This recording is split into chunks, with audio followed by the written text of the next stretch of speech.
corredores visuais da Terminal São Paulo vão mudar de novo. Se você voa visual em São Paulo ou quer saber das mudanças, fica nesse vídeo que eu vou te contar tudo.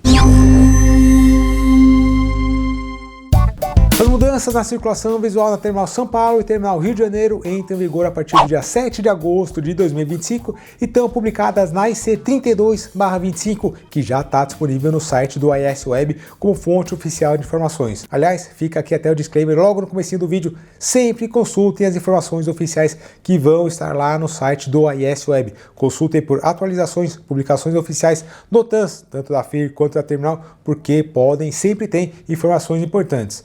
Não considerem só um vídeo como informação única no planejamento de vocês. Sempre façam um bom planejamento. Dito isso, aqui nesse vídeo eu vou trazer um resumo para vocês para tentar facilitar um pouquinho o entendimento dessa nova circulação visual. Se vocês não me conhecem, o meu nome é Led Santos, eu sou piloto de avião, instrutor de voo, gestor de segurança operacional também. Voei a minha vida toda aqui na região da Terminal São Paulo, conheço um pouquinho da região, tive a ajuda de algumas pessoas dentro do DCEA para fazer esse e outros vídeos que eu já fiz aqui sobre a circulação visual em São Paulo e trago aqui no YouTube um pouquinho da minha rotina aeronáutica. Se você gosta desse tipo de vídeo, por favor, considere se inscrever aqui no canal. Ao contrário do que aconteceu lá em 2021 com a mudança da Terminal São Paulo, uma mudança bastante grande, bastante significativa, uma reestruturação da Terminal São Paulo, dessa vez as mudanças foram um pouquinho mais simples, um pouquinho mais pontuais e visam aí trazer algumas melhorias no fluxo de tráfego aéreo, principalmente por conta do projeto Viracopos, que também é uma publicação oficial, também está no site do AIS Web, é a publicação IC 27/25. O projeto Viracopos visa otimizar a eficiência dos procedimentos IFR dentro da Terminal São Paulo, otimizando procedimentos IFR, reduzindo a complexidade de alguns setores da terminal, reduzindo também a emissão de CO2 para essas aeronaves que estão voando aqui na Terminal São Paulo. Todos os detalhes do projeto Viracopos, como eu disse, estão lá na IC 27/25, eu recomendo fortemente que vocês entrem no site do AIS Web, façam a leitura e claro que essa otimização de todos esses procedimentos IFR também impactam na circulação visual e por isso que a gente tem novos corredores aqui em São Paulo e nesse vídeo eu vou tentar fazer um resumo e trazer algumas dessas mudanças. E começando primeiro com algumas observações gerais. Essa é a carta nova dos corredores de São Paulo. E eu já começo dizendo que particularmente eu não gostei muito dessa carta, da parte visual, da parte gráfica dessa carta. Eu achei que ela ficou muito poluída, achei que ficou com muito contorno branco em vários elementos, isso dificulta um pouco a leitura. Não sei, essa linha branca aí no meio dos corredores, né, no eixo de todos os corredores tem uma linha branca, eu achei que ficou poluído demais e achei que ficou visualmente difícil de enxergar. Mas tudo bem, é só uma opinião pessoal minha. E uma outra coisa que eu também não gostei é que essa carta agora não traz mais os setores de FCA. Nós continuamos tendo as FCAs Norte, Sul e Litoral, continuam sendo as mesmas e as mesmas frequências que a gente tinha anteriormente, 135, 675, 126, 65 e 122, 925, mas as linhas de divisão não estão mais presentes na carta. Essa linha colorida que vocês estão vendo na carta, de bastante destaque, na verdade é o limite de FIR, é uma mudança entre a FIR Brasília e a FIR Curitiba. E aliás, até um parênteses aqui que eu sempre achei muito ruim ter uma FIR cruzando o espaço aéreo mais movimentado do Brasil. Isso atrapalha bastante, eu nunca entendi como que não esticaram um pouquinho mais a FIR para cima ou mais para baixo, deixando a Terminal São Paulo toda na FIR Brasília ou na FIR Curitiba. Mas enfim, isso é outra história, no meu caso agora, o que importa é que a mudança de FIR pra gente em voo não serve muita coisa. Serve pro nosso planejamento, serve pra gente passar o plano de voo. Se bem que agora o próprio FPL-BR já calcula automaticamente o tempo de cruzamento de FIR, né? Mas enfim, em voo não adianta muito, não serve em termos práticos pra gente saber que horas que a gente tá cruzando a FIR. Mas a linha de mudança de frequência servia bastante pra gente saber qual hora de mudar a FCA que a gente tá ouvindo e coordenando o nosso voo. Inclusive, um ponto de atenção nesse sentido, no corredor Mike e Bravo, ali próximo a Atibaia, vejo que nós temos dois corredores convergindo ou saindo ali de Atibaia e cada corredor com uma frequência diferente e sem a linha ali delimitando aonde a gente tem que fazer a mudança. É um ponto importante e com certeza vão ter aeronaves voando com frequências diferentes e não dá nem pra gente falar se tem uma certa ou uma errada. Na hora que a gente lê o descritivo da IC 32/25, a gente até vê que existe um ponto de mudança ali próximo a Igaratá, mas é bastante difícil da gente precisar, seja inclusive usando um FB com um Moving Map, por exemplo, ou um GPS, ou até na hora de fazer o planejamento na carta, calculando aonde a gente vai fazer a mudança, isso não tem mais. Então podem sim ter aeronaves voando em frequências diferentes no mesmo espaço aéreo. Eu acho isso bastante complicado. E ainda nessa olhada geral sobre a carta, a gente consegue ver algumas mudanças importantes em alguns espaços aéreos. Sorocaba, Marte, Amarais, Jundiaí, Americana, todos eles tiveram algumas mudanças importantes ou alguns portões novos, e eu vou falar de cada um desses aeródromos depois de fazer uma observação geral de todos os corredores. Se você estiver vendo esse vídeo pelo YouTube, você consegue ver aqui na barrinha do vídeo os capítulos para você adiantar para cada um desses aeródromos, caso você opere neles com mais frequência para facilitar o seu vídeo. A gente consegue ver também uma mudança importante aqui no setor noroeste da carta, com alguns corredores sendo esticados. Os corredores Hotel, Índia e Bravo, por exemplo, agora estão se conectando diretamente com os corredores visuais da Terminal Academia lá em Pirassununga. Calma, não se desesperem.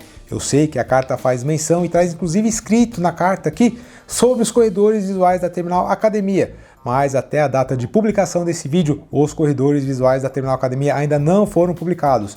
Algum tempo atrás eu recebi essa carta que vocês estão vendo agora como rascunho, como uma ideia do que podem vir a ser os corredores da Terminal Academia, mas isso ainda não é oficial. Então calma, quando a gente tiver os corredores visuais lá na Terminal Academia, eu faço um vídeo exclusivo para vocês. Não tem nada no site do AES Web, mas eu imagino que talvez isso esteja mais perto de acontecer. Afinal, a Carta dos Corredores de São Paulo já traz menção a essa conexão com os corredores visuais da Terminal Academia, e até mais ou menos por esse rascunho aí, por esse modelo que eu recebi anteriormente, eles fazem bastante sentido. Mas calma, vamos focar aqui na EC32/25, que já é oficial, que já existe, e o objetivo desse vídeo.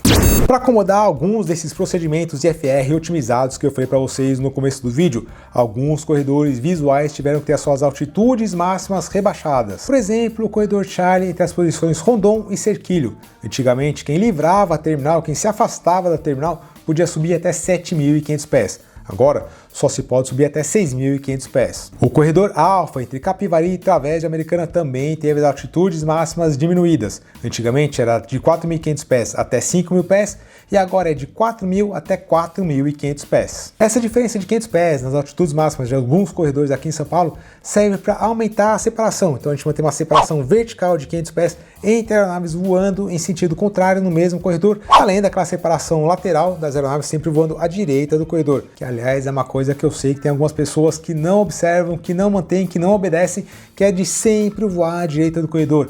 Isso é muito importante, inclusive eu estou sabendo que agora o DCE vai começar a aplicar multas em quem voa usando o GPS mantendo o eixo do corredor. Para voar nos corredores tem que se voar em regra de voo visual e mantendo a direita do corredor. Mas nem sempre é possível manter essa separação vertical. Em alguns corredores, inclusive, essa separação nem existe, seja por conta de procedimentos IFR na região, para se evitar algum eventual conflito, ou até por conta de relevo ali na região. Alguns corredores têm a mesma altitude, tanto para quem vai quanto para quem vem. Daí também, de novo, a importância de se voar à direita do corredor. Inclusive, alguns corredores que tinham essa separação de 500 pés deixam de ter. Por exemplo, o corredor Alfa entre as posições Tobias e Rondon. Antigamente, havia essa separação de 500 pés, mas agora a altitude máxima em ambos os sentidos é de 4.000 pés. Outro corredor que também teve uma mudança parecida foi o corredor Eco, ali um pouquinho depois da posição Morato, para quem está se afastando da terminal. Antigamente, a gente podia subir até 5.000 pés logo após passar Morato, mas agora a gente tem que manter os 4.500 pés, que é a mesma altitude de quem vem no mesmo corredor no sentido contrário. Daí, de novo, a importância de se voar à direita do corredor. Quem estiver se afastando da terminal só vai poder subir para 5.000 pés depois de passar a posição Dom Pedro. Alguns outros corredores também tiveram algumas mudanças nas altitudes máximas e alguns até das altitudes mínimas, que o GAVE refez ali os procedimentos e acabou mudando um pouquinho a altitude mínima de segurança, mas eu não vou falar de um por um para não deixar o vídeo muito extenso. De novo, façam um bom planejamento e consultem a EC32/25. Mais uma mudança importante, esses corredores dentro da Terminal São Paulo 2 mudam de classificação de espaço aéreo. Antigamente eles eram espaço aéreo classe Charlie e agora eles são espaço aéreo classe Delta. Não haverá mais separação de tráfego VFR e tráfego IFR, mas ainda continuará havendo a informação de tráfego ou a informação para se evitar tráfego quando solicitado pelo piloto. Os corredores fora da Terminal São Paulo 2 ou fora de alguma FIS ou de alguma ATZ permanecem o que eram espaço aéreo classe Golf.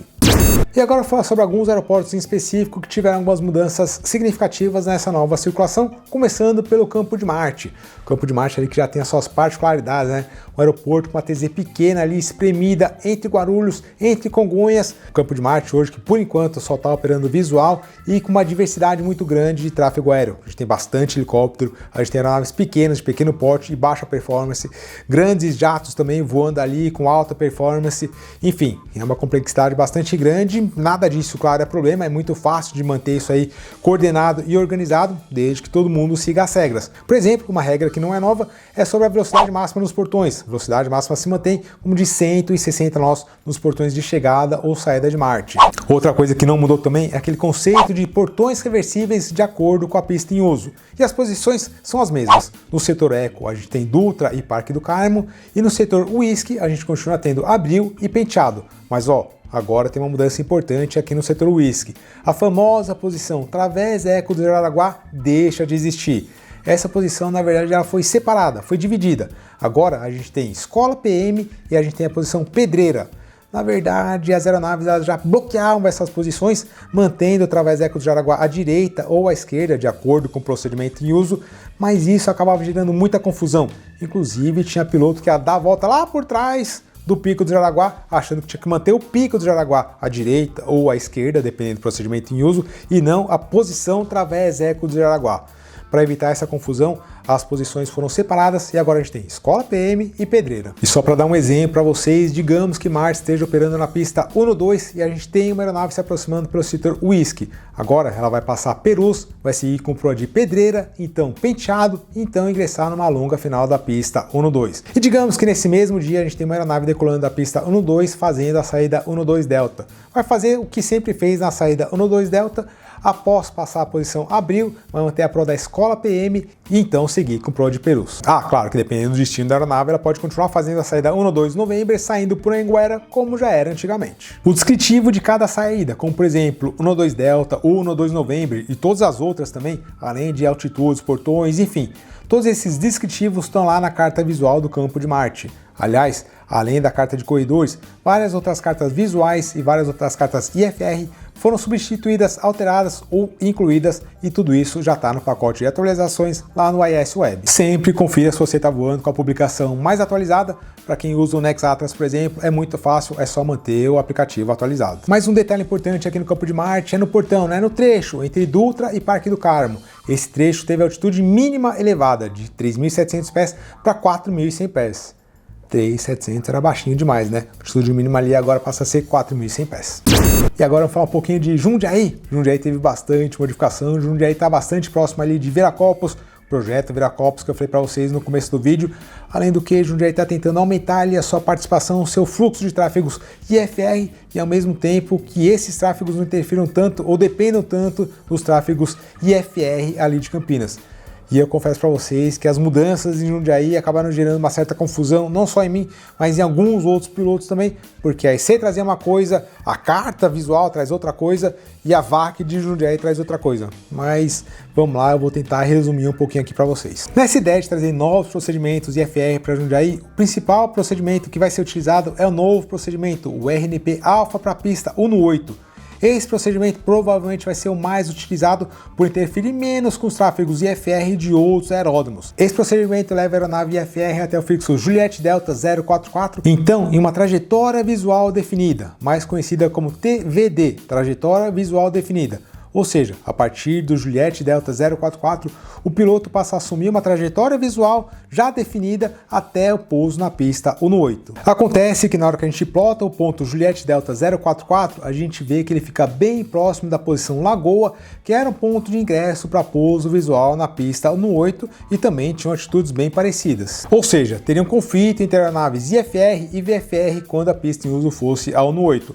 Juliette Delta 044 para quem tiver IFR e posição Lagoa para quem tiver VFR. Com isso em mente, para evitar esses conflitos, a posição Lagoa não mais vai ser utilizada como ponto de entrada para a pista 1-8. O portão Lagoa continua existindo, mas agora é somente um fixo de saída visual quando a pista em uso for a 3.6.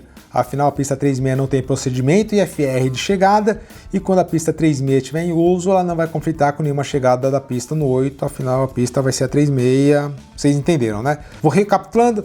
Posição Lagoa agora passa a ser somente um ponto de saída VFR da pista 36. Ou seja, quem aproxima pelo setor Eco de Jundiaí obrigatoriamente terá que ingressar pelo portão Estádio, tanto para a pista 36 quanto para a pista 1/8. E já que a gente perde um portão pelo setor Eco, pelo setor Whisky a gente ganha um portão. Agora o portão Jacaré, que é um portão somente de chegada para Jundiaí, para quem se aproxima pelo setor Whisky. Antigamente ali a gente tinha só um portão, que era o portão Japi, que servia tanto para quem chegava ou para quem saía. Agora o portão Japi, a partir da posição Eloy, é apenas um portão de saída e ele foi ali esticado até a posição Itu, como já funcionava na prática, né? Quem se aproxima de Jundiaí pelo setor Whisky agora vai ter que fazer o perfil do portão Jacaré, vai ter que bloquear ali a cidade de Cabreúva, descer até 4.100 pés na posição Natura, que também é uma posição nova, e depois seguir até a posição Eloy. Daí, atravessa o de Itupeva, então fazer o cruzamento para pouso em Jundiaí, e de Eloy em diante permanece o que era anteriormente. E eu sei, eu estou mostrando o portão Jacaré para vocês na carta anexa IC 32/25, e talvez você tenha percebido que nesse portão tem ali uma setinha em ambos os sentidos, dando a entender que o portão Jacaré pode também ser utilizado como saída de Jundiaí pelo setor Whisky. Mas além disso não faz sentido, afinal a gente tem o portão Japi logo ali em cima. A própria AIC diz uma outra coisa. Na verdade a AIC diz que o portão Jacaré só pode ser utilizado para a pista 36, o que também não faz muito sentido, mas na hora que a gente vê o descritivo das saídas ali na VAC de Jundiaí, a gente vai ver que ali sim faz mais sentido e ali tá tudo certinho. E como agora o portão Estádio é apenas um portão de chegada em Jundiaí para ambas as cabeceiras, agora a gente tem que prestar um pouquinho mais de atenção no portão Trevo, que continua no mesmo lugar da mesma maneira que era, mas o portão Trevo agora passa a ser o principal portão de saída para quem decola da pista 1/8. Antigamente o portão Trevo ele era mais utilizado ali para quem ia para o Campo de Marte ou para o setor sul da terminal, mas ele fazia mais sentido para quem ia para Marte. Mas agora o portão Trevo é o principal ponto de saída visual da pista 1/8. Então, por exemplo, uma aeronave decolando de Jundiaí pela pista 1/8, digamos, uma aeronave que vai ali para o setor Eco da terminal, vai fazer ali um treinamento na área 459, na área 460, por exemplo. Antigamente ela livrava, fazia uma curva à esquerda com proa de estádio. Agora essa aeronave tem que livrar e bloquear a posição Trevo. De Trevo, sim, seguirá para a posição Morato, e de Morato, através de Jarinu ou Atibaia, aí tem que ver para onde que essa aeronave vai. Antigamente ela só saía para o estádio e já ia direto, né? Agora não, agora tem que fazer todo esse caminho, afinal o portão estádio agora é um portão de entrada e pode haver conflito quando tiver alguma aeronave chegando, por exemplo, mesmo que a pista em uso seja a 1/8. Falando agora sobre Sorocaba, também tivemos algumas mudanças importantes, principalmente nos portões de entrada e saída. O portão Ipanema deixa de existir e passa a ser agora o portão Lago, um pouquinho mais ao sul, apesar que a VAC nova ainda dá a entender que a entrada seria para a antiga posição Ipanema, apesar de na VAC estar escrito ali a nova posição Lago, um pouquinho mais ao sul. Acho que eles mudaram a posição do fixo, mas não mudaram o setor de entrada. Mas enfim, o novo portão de entrada é o portão Lago. Inclusive, esses portões eles foram alongados e agora eles vão até o limite da terminal. Agora a gente tem os portões Sorocaba 1 e Sorocaba 2. E esses portões seguem o mesmo conceito de portões reversíveis de acordo com a pista em uso. Digamos que a pista em uso seja a 1/9, então uma aeronave sai pelo portão Hospital e livra a terminal por Sarapuí. E se for a pista 01, sai por Lago e livra por Porto. Para chegadas é exatamente o contrário disso que eu acabei de falar. A restrição máxima de altitude nesses dois portões é de 4.500 pés e os outros portões, Industrial e Raposo, permanecem os mesmos. E já que a gente está aqui na região de Sorocaba, é importante mencionar também que agora a gente tem uma ATZ nova, a ATZ da Fazenda Bonanza, que fica situada ali um pouquinho ao sul, sudoeste ali de Sorocaba. A gente tem uma ATZ nova com seus portões respectivos de entrada e uma FCA também exclusiva para quem vai operar ali na Fazenda Bonanza, a FCA de 120775. Mais a norte da terminal a gente tem o aeródromo de Americana, que teve também algumas alterações nos portões de entrada e saída. O portão Nova Odessa deixa de existir e agora passa a ser o portão rodoviária, também mudou um pouquinho a posição desse portão. Essa mudança de portões visa aí deixar as aeronaves um pouquinho mais afastadas da terminal São Paulo 2, mais afastadas ali da região controlada, da CTR de Campinas também. Afinal, tinha algumas aeronaves que acabavam invadindo, as aeronaves entrando ou saindo para Nova Odessa, que acabavam invadindo a CTR de Campinas. Então agora, ordenando o fluxo ali próximo à rodoviária, fica mais fácil, um pouquinho mais afastado ali da região de Campinas. E uma observação importante também é que essa VAC também foi alterada, assim como várias outras, como eu mencionei, e na primeira página ela traz essa menção ao portão rodoviária. Mas na segunda página, no verso da VAC, ainda tem uma menção do portão Nova Odessa, como se ele ainda existisse. E aí, de novo, né? Enfim.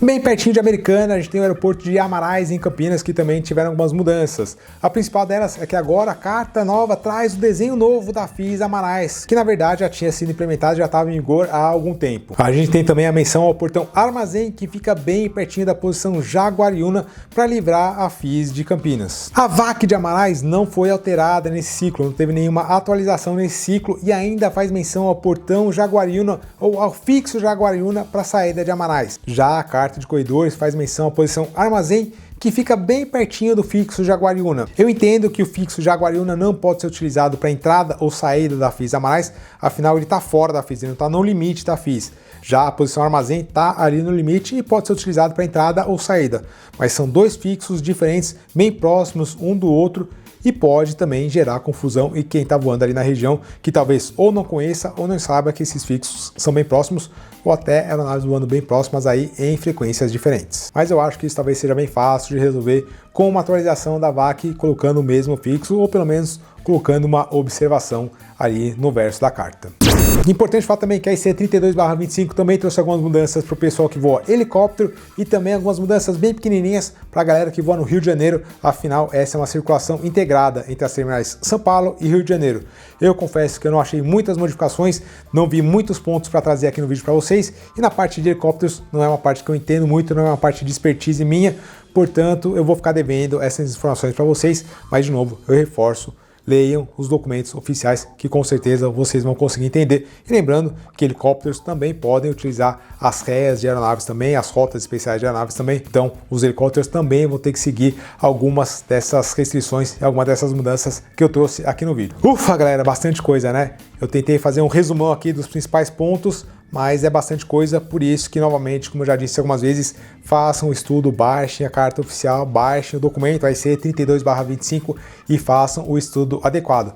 E vocês viram que eu trouxe aqui nesse vídeo alguns pontos importantes, algumas observações e até algumas opiniões pessoais minhas sobre a carta. Se vocês virem alguma coisa diferente, se vocês perceberem algum ponto de conflito ou alguma informação duvidosa ou conflitante entre a VAC de algum aeródromo, entre a circulação visual, entre a IC, entre a carta de corredores, não deixem de reportar isso para o DCEA. Abram um chamado no site do DCEA, no site do AES-Web, existe lá, abrir chamado, façam as observações de vocês, coloquem os pontos de conflito, os pontos de preocupação de vocês. Se durante o voo acontecer uma situação perigosa, façam o REOPREV para que o DCEA tenha ciência do que está acontecendo. Às vezes tem um ponto em particular na região onde vocês estão voando que às vezes acontece, tá, galera? E é difícil e por isso que existem atualizações e modificações o tempo todo.